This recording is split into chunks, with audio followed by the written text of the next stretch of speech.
Square Enix, Capcom and Square Enix's announcement of a rare crossover event during E3 that would put Monster Hunter World and Final Fantasy XIV content in each other's games left some fans disappointed in its implementation. Players looking to join Final Fantasy XIV to fight Monster Hunter Big Bad Rathalos will need to have hit the level cap of 70 and have completed the game's Stormblood expansion before they can unlock the fight, according to the game's website. That could take a couple months of playing, according to a Square Enix representative. But Final Fantasy XIV's director Naoki Yoshida said he thinks getting to the endgame won't be too much of a challenge for veteran Monster Hunter players, whom he sees as very experienced.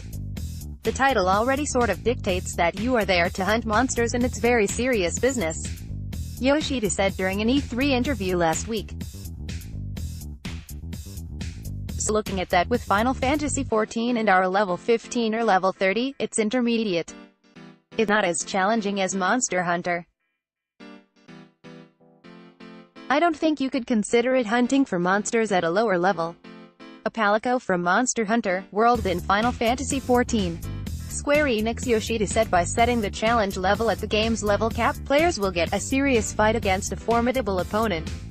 That opponent will be a Rathalos, a fire-breathing dragon that's a Monster Hunter series mainstay, and a creature Yoshida has loved since he first played the series on PlayStation 2. He struggled to defeat the monster on his first encounter.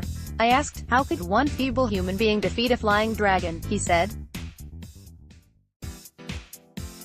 How do I defeat Rathalos? It was such a formidable foe. But as I continued to challenge the dragon, I would pay attention to how it's moving. Pay attention to any weak points that I could strike. And then I realized that yet by paying attention, it is possible for a human to defeat a dragon. Monster Hunter World's producer Ryozo Sugimoto said the team hadn't decided what Hunter rank players would need to be to tackle Final Fantasy's Behemoth, which will enter the game around the same time.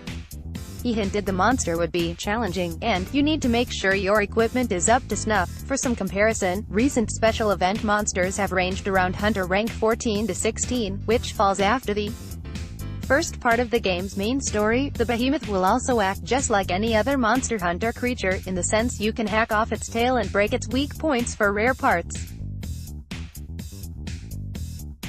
Sugimoto said he and his team asked Yoshida if it was okay to show a beloved creature in the various states of Monster Hunter Carnage, but the director gave him the green light.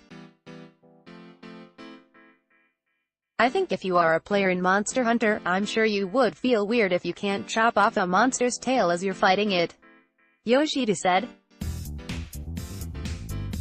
So it wouldn't be very fun if we didn't allow for that to happen. Both games' crossover events are due out this summer.